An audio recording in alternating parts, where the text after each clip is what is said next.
একজন বিবাহিত পুরুষের জীবনে ভালো থাকা বা না থাকার 90% নির্ভর করে তার স্ত্রীর ব্যবহারের উপর।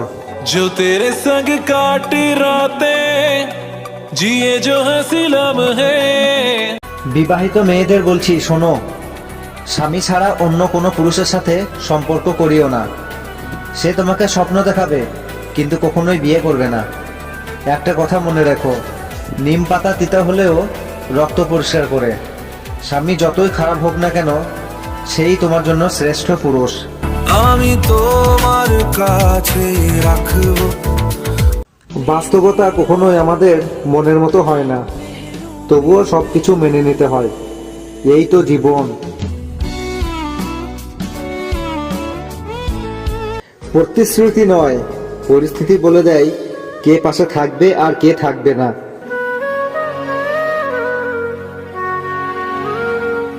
পুরুষকে কেউ কখনো ভালোবাসেনি, কারণ পুরুষ হলো চাহিদা মেটানোর মেশিন। মেটাতে পারলে বেশ, আর না মেটাতে পারলে শেষ। পুরুষের মুখের কথা শুনে তার কষ্টের পরিমাণ আন্দাজ করা সম্ভব নয়।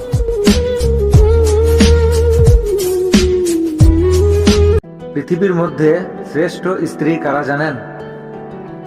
যে স্ত্রী স্বামী রাগ করলে চুপ থাকে, যে স্ত্রী তার স্বামী কিছু কিনে দিলে তাতে খুশি হন, যে স্ত্রী তার স্বামীকে নিয়ে অন্যের কাছে গর্ব করে, যে স্ত্রীর তার স্বামীর আয়ের উপর নিজের ইচ্ছা সীমাবদ্ধ রাখে। तेरे जाने का गम और ना। স্বার্থপর স্ত্রীর 4টি লক্ষণ। স্বামীর কষ্ট তাদের চোখে পড়ে না, স্বামীর প্রতি তারা কখনোই সন্তুষ্ট থাকে না, স্বামীর ভালো মন্দে তাদের কিচ্ছু যায় আসে না, স্বামীর চেয়ে অন্যের কথা বেশি বিশ্বাস করে। तेरी खुशबू और तेरी सांसें। একটা ছেলের প্যান্টের চেন খোলা থাকলে কেউ যদি তাকে বলে আপনার চেন খোলা, তখন ছেলেটা দ্রুত চেন লাগাবে এবং ছেলেটা লজ্জায় স্থান ত্যাগ করবে। আর একটা মেয়ের বুকের ওড়না সরে গেলে যদি বলি বোন তোমার বুকের ওড়না সরে গেছে, তারপর সে তো লজ্জা পাবেই না, উল্টে সে বলবে আপনার নজর খারাপ। কথাটি তেঁতো হলেও এটাই সত্য। সৎ পথে করিও না ভ্রমণ, যদিও হয় দেরি। অসৎ নারীকে করিও না বিয়ে, যদিও সে হয় পরী।